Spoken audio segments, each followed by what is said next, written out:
আপনার মা রেপ হচ্ছে, আপনার বোন রেপ হয়েছে, আপনার বিনা বিচারে হত্যা হয়েছে, আপনার আয়নাঘর ছিল, তখন আপনাদের বারুদ কোথায় ছিল?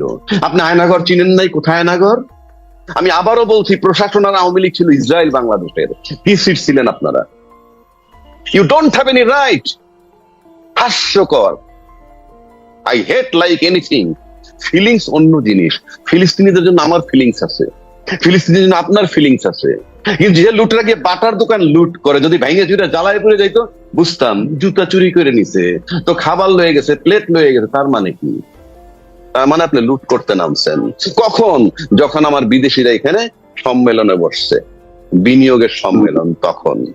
ফলোইং ডেতে আবার কি হয়েছে? হাইওয়ের উপরে গার্মেন্টস শ্রমিক ছাঁটাই নিয়ে আন্দোলন। কই, এই মুহূর্তে তো এগুলা নাই।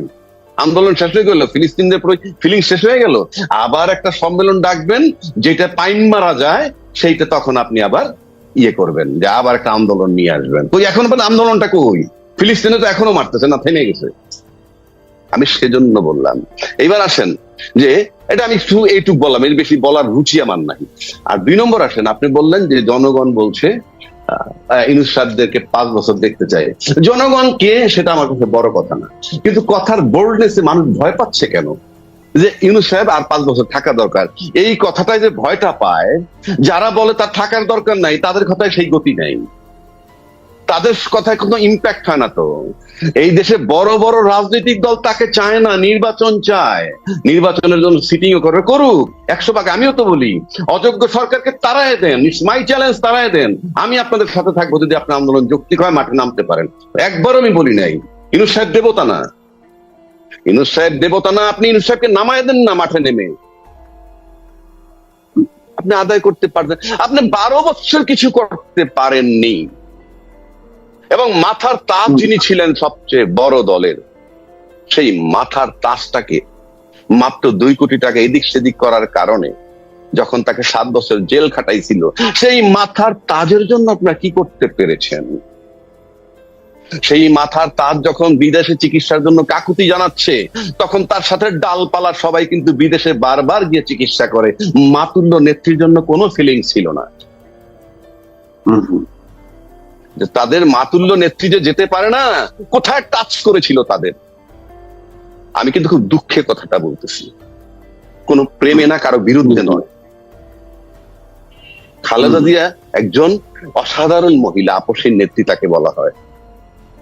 তার যেটুক দুঃখ ঘুষাই দিছে এই ছাত্ররা, প্রফেসর ইউনূস এবং আর্মি চিফ তার বাসায় গিয়ে, এরপর কি এক চুল দুঃখ কেউ দূর করতে পারছে তার আর? আমি কিন্তু মনের দুঃখে বলতেছি, আমি কারো বিরুদ্ধে বলছি না।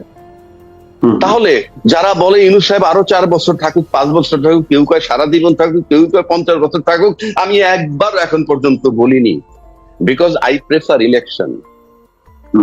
আমি একজন গণতান্ত্রিক মানুষ হিসেবে আমি ইলেকশন প্রেফার করি। ইউনূস সাহেব যোগ্য লোক, কিন্তু দেবতা নন, তারও ভুল হইতেছে বা হইতে পারে। কিন্তু যারা তাকে রাখতে চান না, চ্যালেঞ্জ, এই লোক অযোগ্য, নির্বাচন পর্যন্ত আরেকটা লোক আনেন না, যিনি 3 মাসে নির্বাচন দিয়ে একটা লোক আনেন, কেউ তো নাম বলতে পারতেছে না, একটা লোকের নাম বলুক।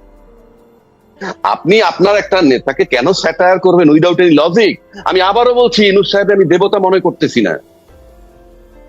ট্রাম্প সাহেব যখন সারা বিশ্বের জন্য শুল্ক বাড়িয়ে দিলেন, সারা পৃথিবীতে হাহাকার শুরু হয়ে গেল। কি হাহাকার, কি করবে? তখন কেউ না 70-75 জন নাকি তার কাছে বিভিন্ন ভাবে মেইল করুক, ফেসবুকে দেখ, টুইটারে দেখ, যেভাবেই দেখ, নানান জনে দাবি করছে কি, যে ইয়ে করে দেন, অর্থাৎ শুল্কটা কমিয়ে দেন। কেউ বলছে শুল্ক শূন্যের কোঠায় নেন, ইত্যাদি ইত্যাদি দাবি ছিল।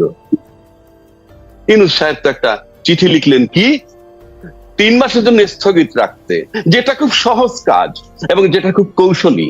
কেননা আপনি যখন ট্যারিফ বাড়াই দিবেন, কি কি যুক্তিতে বাড়াইছেন সেটাকে আবার চট করে ট্যারিফ কমাই দিবেন, এটার জন্য সময় লাগে। কিন্তু যদি আপনি স্থগিত রাখেন for few days, few month, তাহলে কিন্তু আপনার আদেশ হুবহু একই রয়ে গেল, কিন্তু আপনি আপাতত স্থগিত করলেন। এখন স্থগিত করলেন কি, চায়নাকে বাদ দিয়ে সারা বিশ্বের জন্য। বাংলাদেশের লোক, বাংলাদেশের সোশ্যাল মিডিয়ার লোক, নাম বলার দরকার নাই, কেউ কেউ বলছেন ঝড়ে বক মরে ফকিরের কেরামতি। এবার আমি মেনে নিলাম রে ভাই, বকটা তো মারা গেছে, বকটা তো মারা গেছে। 2 নম্বর আসেন, কেউ কেউ বলছে এই যুগে চিঠি চলে না, তাকে বেকুব বলতে আমার ঘৃণা হয়। এই যুগে চিঠি লাগে না, চিঠির দরকার নাই তো। যেই চিঠিটা আমরা দেখছি সেটাকে তো পিডিএফ ফর্মে ট্রাম্পের বাসায় পাঠিয়ে দেওয়া যায়, যত জায়গায় পাঠিয়ে দেওয়া যায়। এটা it's a question of 2-3 seconds বা 2-3 মিনিটস। এক নম্বর। দুই নম্বর, সে আবার কি বলছে, চিঠি লেখার দরকার কি, উনি তো ফোনে কথা বলতে পারেন। ইউ সি দ্য কনফিডেন্স তার, মানে নেগেটিভ সমালোচনা করতেছে, আবার কনফিডেন্সটা কি, ইউনূস সাহেব ফোন করতে পারে ডাইরেক্ট, এই কনফিডেন্স কিন্তু তার আছে। এবং যারা তার সমালোচনা করে, আমি তাকে 90 ডেজ টাইম দিলাম, সে একটা টেলিফোন করে রিচ করুক তো কারো কাছে পৃথিবীর। যে সমস্ত লোকগুলা এই সমিত সম্মেলনে আসছে, আইসে তারা অনেকে, পিটার হাস এরা আসছে, অ্যাম্বাসেডার ছিল, মন্ত্রী লেভেল লোকজন আছে। ইউনূসকে আমি দেখি না ইউনূস সাহেবের সামনে কেউ পা তুলে বসুক। আর যারা আমরা নিন্দা করতেছি, সমালোচনা করতেছি, একটা দাওয়াতও আমি পাই নাই, আমাকে একটা দাওয়াতও তো দেয় নাই। একটা কথার কথা বলছি, আমি বলছি না, আমি আবারও বলছি, ইউনূস দেবতা নয়।